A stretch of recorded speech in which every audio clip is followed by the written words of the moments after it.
मालिक, मैं 2 दिन के लिए रामपुर जाना चाहता हूँ। इसमें पूछने की क्या बात है मुनीम जी? सुनो, एक गिलास पानी देना। क्या? एक गिलास पानी ले आओ। ना तो मैं आपकी नौकरानी हूँ और ना ही आपका छोटा भाई जो आपका हुक्म सुनते ही दौड़कर आपके लिए गिलास पानी ले आऊं। मेरे बाप के घर में मेरे एक इशारे पर 10 नौकर हाथ बांधे खड़े रहते थे।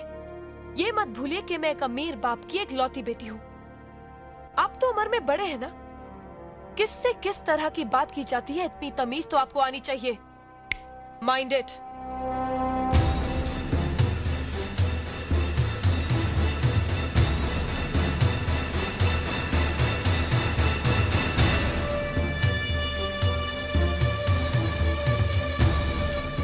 मालिक, छोटी बहू की बात का बुरा मत मानना, नादान है, बच्ची है।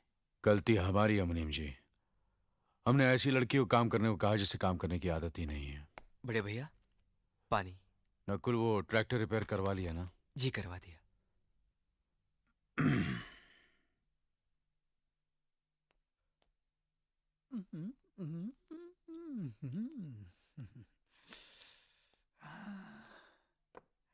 नमस्ते मास्टरनी जी। अरे अरे, आप नीचे क्यों बैठ गए? ऊपर बैठिए ना। नहीं नहीं, मैं यही ठीक हूँ। आप पैर ऊपर रखिए ना। नहीं नहीं, आप ऊपर बैठिए। नहीं, आप पैर रखिए ना। नहीं, आप ऊपर बैठिए ना। अरे आप पैर रखिए ना। प्लीज आइए ऊपर बैठिए। ओके, आप जहाँ बोलोगी वही मैं बैठूंगा। अपनी इस पहली मुलाकात की मिठास काफी दिनों तक मीठी रहे, इसलिए मैं आपके लिए मिठाई लाया हूँ। Thank you. किसी ने सच ही कहा है कि जवानी में जवान लोगों से ही दोस्ती करनी चाहिए। देखो ना, हम दोनों कितने जवान लग रहे हैं, तरोताजा लग रहे हैं, फ्रेश लग रहे हैं, बिल्कुल एक दूजे के लिए।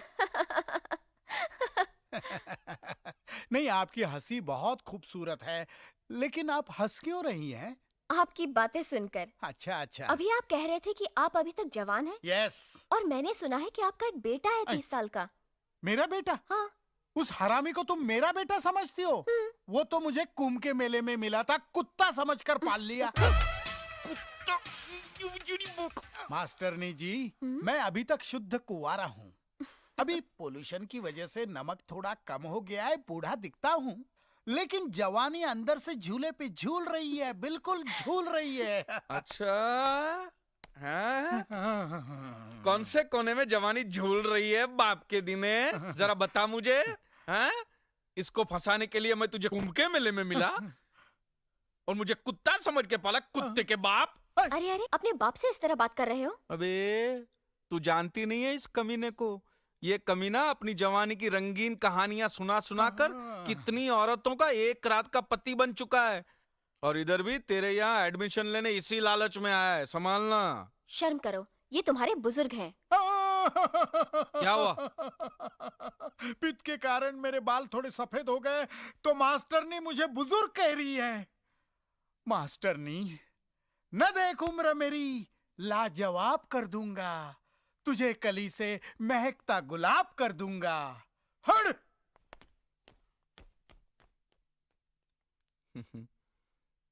तुम तो दरिया हो, समंदर हो। तुम्हारे अंदर से ही आईएनएस अर्जुन नाम का जहाज डूब चुका है। फिर ये मेरे बाप जैसी छोटी मोटी कश्तियां डुबोने से क्या मिलेगा? छोड़ दो बेचारे को, माफ करो, आगे बढ़ो, जाओ। हाँ, अजीब बाप बेटे हैं।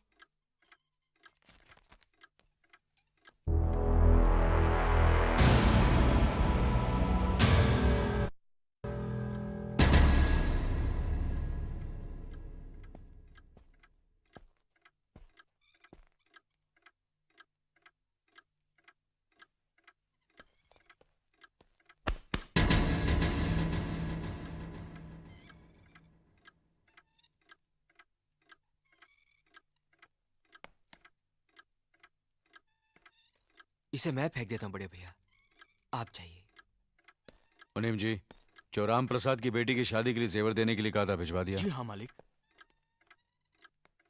शहर में रहकर यही बदतमीजी और ओछी हरकतें सीखी आपने? अपने से बड़ों का लिहाज करना नहीं आता आपको? किससे कह रहे हो तुम? आपसे कह रहा हूं। औरत पैदा हुई है तो औरत की तरह रहना सीखिए। मीना, नकुल, तुम अंदर जाओ।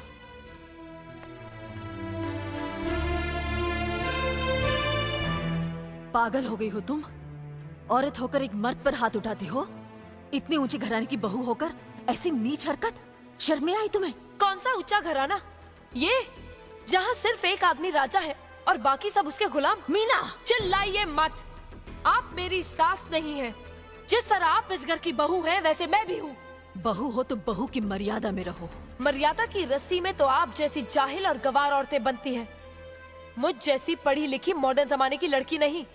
Uneducated idiots. Excuse me. I'm not an illiterate.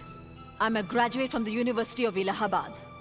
I am aware of the modernization of women, but I have not forgotten my culture, my customs, my traditions and my values. And most of all, I'll never ever forget that I'm an Indian woman. Modern जमाने की औरत भी औरत ही होती है। उसे भी मर्द ही ब्याह कर ले जाता है, मर्द को ब्याह कर वो नहीं ले जाती। जमाने ख्याल और लिबास बदल देते हैं, औरत की शरीर की बनावट नहीं। लोग तुम्हारे ख्याल की लड़कियों को लज्जत का सामान भले ही समझते हो, इज्जत के काबिल कोई नहीं समझता। इज्जत आज भी उन्हीं औरतों की होती है जिनकी आंखों में हया हो, लाज हो, शर्म हो। हम नहीं कहते कि तुम बंदिशों में रहो, लेकिन अपने दायरे की सीमा को मत भूलो। लड़की जब अपने माँ बाप के घर होती है, तब उसके कांधों पर अपने ही घर की इज्जत का बोझ होता है। लेकिन जब वो बहू बनकर ससुराल जाती है, तब उसके कांधों पर एक नहीं 2 परिवारों की इज्जत का बोझ होता है। आज जिस तरह तुमने नकुल को तमाचा मारा, अगर उसी तरह उसका भी हाथ उठ जाता तो तुम्हारी क्या इज्जत रह जाती? कभी सोचा तुमने? क्या बात है?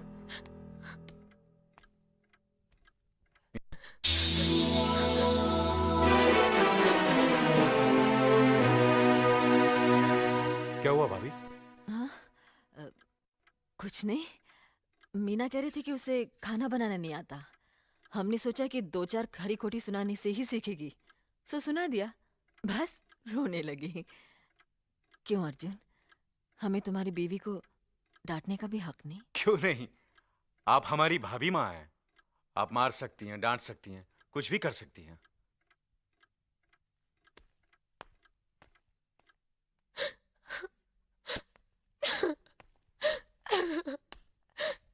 मैंने भूल की जो मैं इन लोगों के बीच आ गई। मेरी तो इस घर में कोई इज्जत ही नहीं है। जब देखो तो सब मेरी इंसल्ट करते रहते हैं। मैं कब से रो रही हूँ, तुम पूछ भी नहीं रहे हो कि मैं क्यों रो रही हूँ। बेकार रो रही है तो कौन पूछेगा? अच्छा, तो मैं तुम्हारे लिए और इस घर के लिए बेकार हो गई हूँ। अरे बेकार तो तुम हो गए अपने परिवार के बीच में रहकर। मैं कब से बोले जा रही हूँ और तुम हो के सुन ही नहीं रहे हो। इंसान की चीख सुनकर लोग शुभ अशुभ का विचार करते हैं, लेकिन जब मेंढकी को जुकाम होता है, उसकी चीख की कोई परवाह नहीं करता। ये मत भूलो कि जब मेंढकी चिल्लाती है तो आंधी और तूफान आते हैं। आंधी और तूफान आएंगे तो उसका नतीजा तुम्हें ही भुगतना पड़ेगा। तो फिर ठीक है, अब मैं तुम्हारे साथ तब भी रहूंगी जब तुम मेरे साथ मेरे डैडी के घर रहोगे।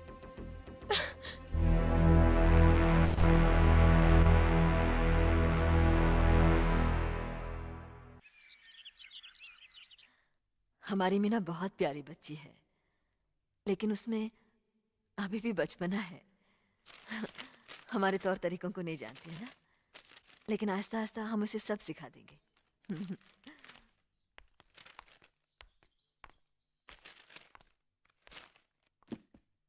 बड़े भैया, ये अपने घर जाना चाहती है।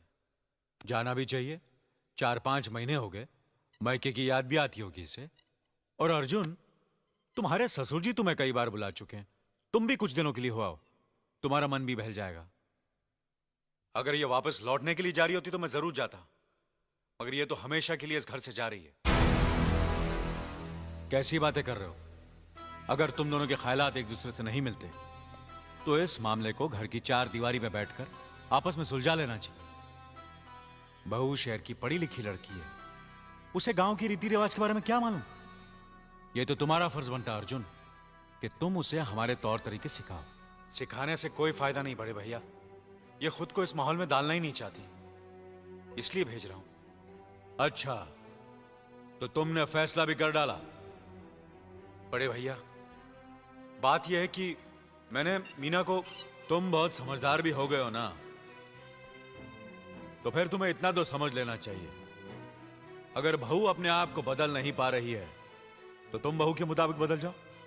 आखिर वो तुम्हारी पत्नी है, उसका साथ देना तुम्हारा धर्म है। तुम्हारे भरोसे ही तो उसने अपनी सारी जिंदगी सौंप दी तुम्हें।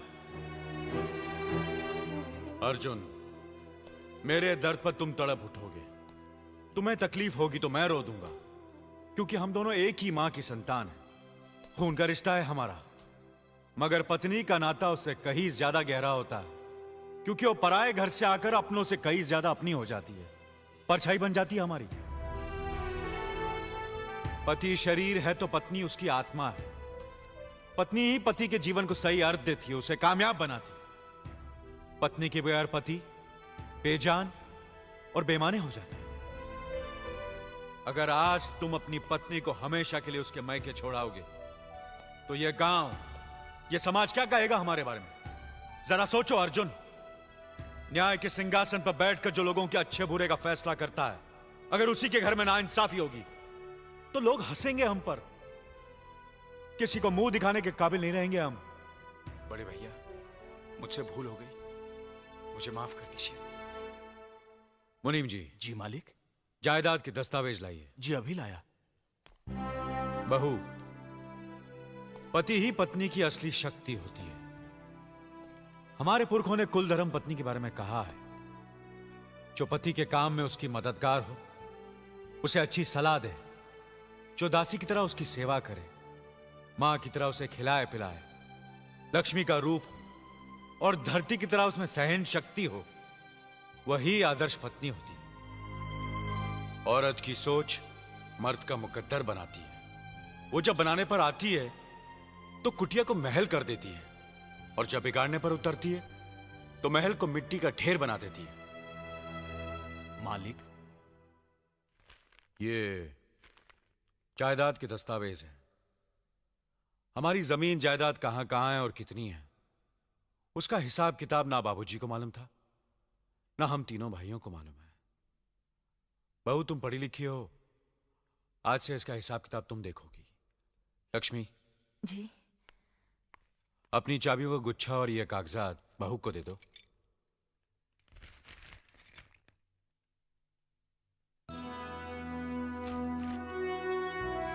आज से तुम इस घर की मालकिन हो। तुम जहां कहोगी, जिस कागज पर कहोगी, हम तीनों भाई चुपचाप आंख बंद करके दस्तखत कर देंगे। जैसा कहोगी वैसा ही करेंगे। बस एक ही विनती है बहू, हम तीनों भाइयों को अलग करने का ख्याल अपने मन में कभी आने मत देना।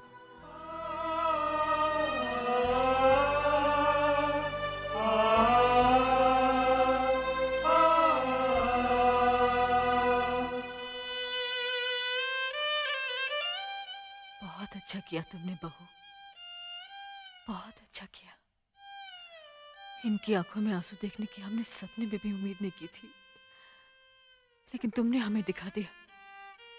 बहुत अच्छा किया तुमने, बहुत अच्छा किया।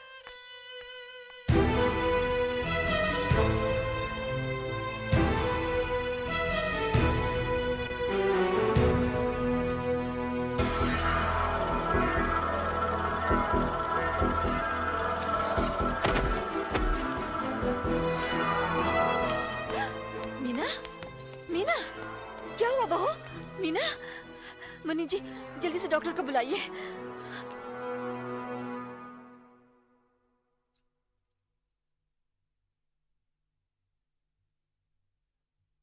घबराने की कोई बात नहीं, ये माँ बनने वाली है।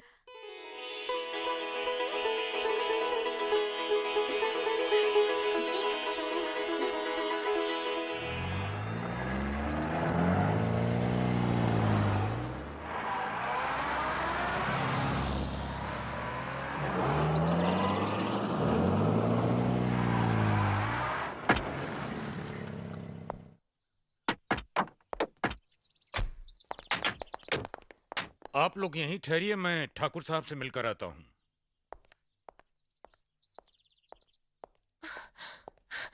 डैडी, डैडी, कैसी हो बेटी? What a pleasant surprise. आने की खबर भी नहीं की।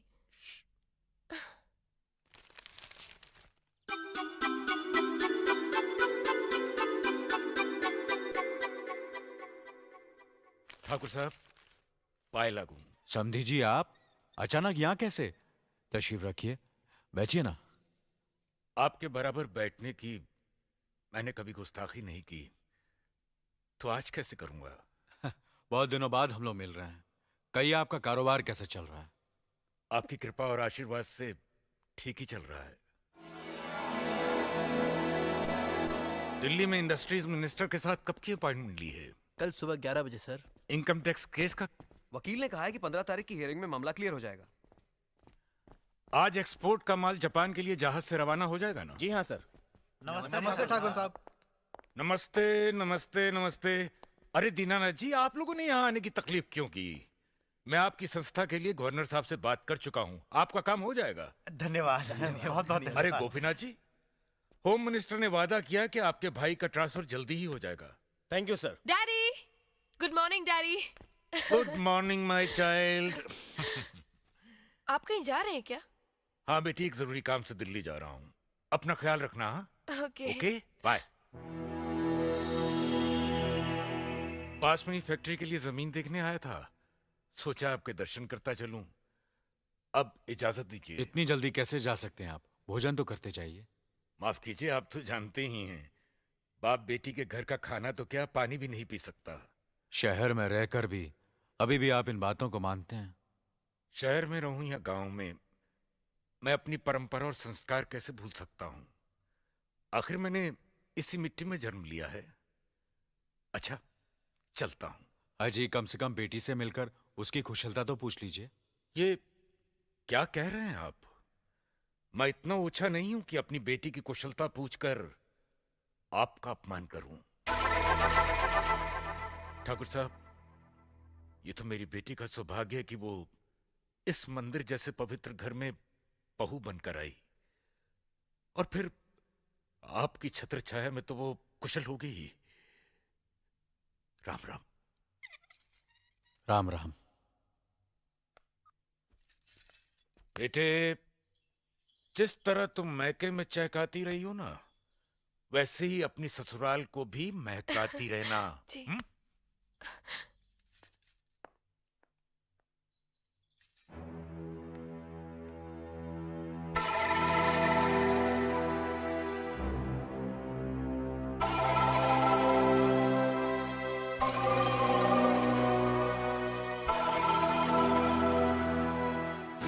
आप तो उम्र में बड़े हैं ना, किससे किस तरह की बात की जाती है, इतनी तमीज तो आपको आनी चाहिए।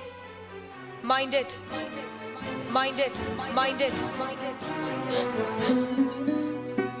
बड़े भैया, अरे? मुझे माफ कर दीजिए। क्या हुआ? मुझे माफ कर ये दीजिए। क्या कर रही हो? अपने पापों का प्रायश्चित कर रही हूँ। मैंने आप जैसे देवता का अपमान किया है, आपका दिल दुखा है, मुझे माफ कर दीजिए बड़े भैया, मुझे माफ कर दीजिए, मुझे माफ कर दीजिए। लक्ष्मी, मुझे माफ कर दीजिए बड़े भैया, बड़े भैया मुझे माफ कर दीजिए। मुझ पर इसे तरस संभालो खाकर लक्ष्मी। मुझे माफ मीना, कर दीजिए बड़े चलो उठो, भैया। तुम्हें ऐसे नहीं बैठना चाहिए। मुझे माफ इससे कर बच्चे पर असर दीजिए। पड़ेगा बेटे। मैं आपकी भी दोषी हूँ दीदी। आपने जेठानी की जगह माँ बनकर मेरी गलतियों को बर्दाश्त किया, और मैं अब भागन आपकी बेटी न बन सकी। मुझे माफ कर दीजिए दीदी, मुझे माफ कर दीजिए। अब चुप भी हो जाओ। तो हमने कब तुम्हारी बात का बुरा माना? हाँ पगली, रोते नहीं, रोते नहीं।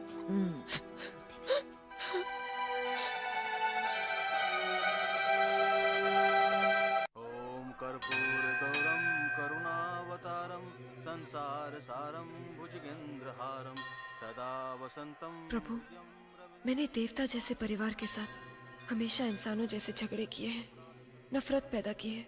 मुझे सुनती दो, ताकि मैं सबके दिलों में अपने लिए प्यार पैदा कर सकूं, अपने घर की मान मर्यादा और खुशहाली को सदा के लिए एक अटूट धागे में बांध दूं। आरती लीजिए। नमस्ते मालिक। नमस्ते मालिक। नमस्ते। मालिक शंकर जी का प्रसाद लीजिए। मालकिन भोलेनाथ का प्रसाद लीजिए। ये भी लीजिए मालिक। शुक्रिया चाची। बहुत बढ़िया। मालिक मालिक ठंडाई पी के जाइए। ठंडाई? मालकिन आप इसमें भी भंग वंग तो नहीं है ना? नहीं नहीं मालिक, इसमें लीजिए कुछ ना नहीं। मालकिन। पक्का? पाला मिल गया। अरे गांव के लोगों सुनो।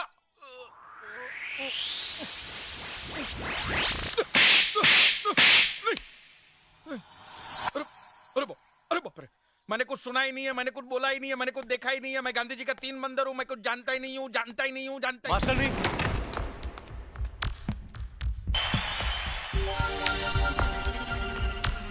मास्टर नहीं।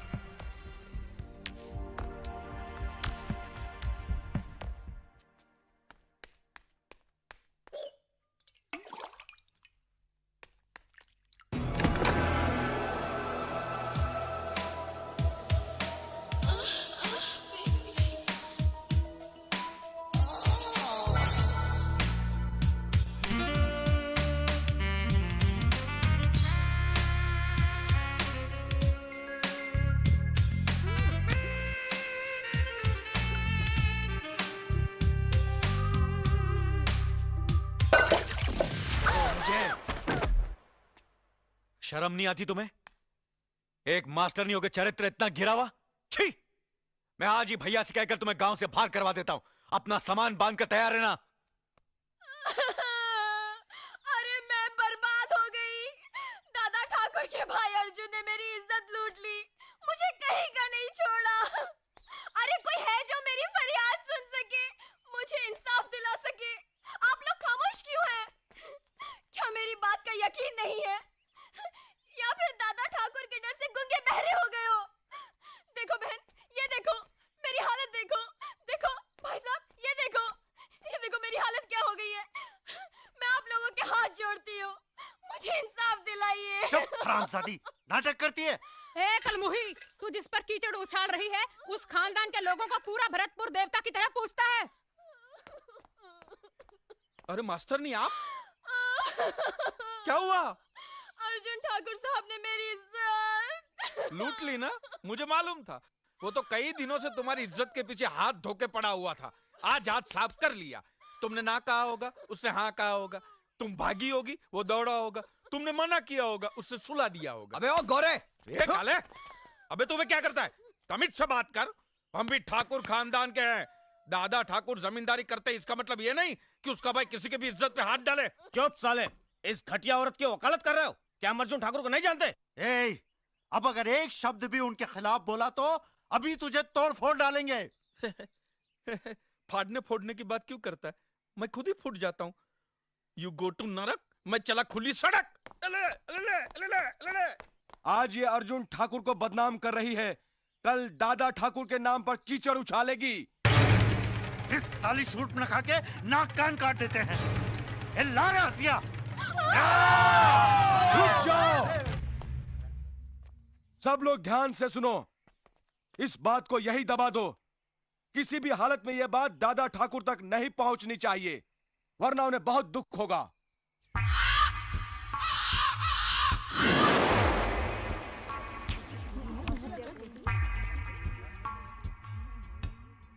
मेरी मौत का कारण दादा ठाकुर का भाई अर्जुन है। ये कैसे हो गया? हमने सोचा भी नहीं था कि आत्महत्या कर लेगी।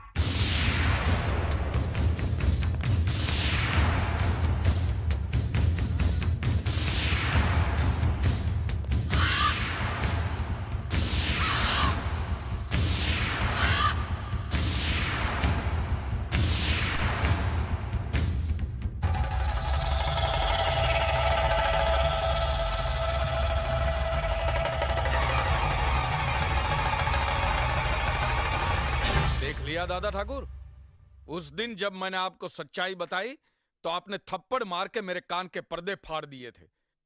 और कल ये जब बेचारी न्याय के लिए दुहाई दे रही थी, इन लोगों से इंसाफ पाने के लिए मिन्नतें कर रही थी, तब इन्हीं लोगों ने उसे उल्टा, वेश्या और गंदी गंदी गालियां देकर यहां से भगा दिया था। ऐसा क्यों किया आप लोगों ने? हम समझ रहे थे ये अर्जुन ठाकुर पर झूठा इल्जाम लगा रही है, इसलिए आपकी इज्जत की खातिर इसे भगा दिया। मेरी इज्जत करने वाले ऐसा काम नहीं करते। माफ कीजिए, गलती हो गई हमसे। मगर अब इंसाफ से गलती नहीं होगी। मुनीम जी, पंचायत बुलाइए। इंसाफ आज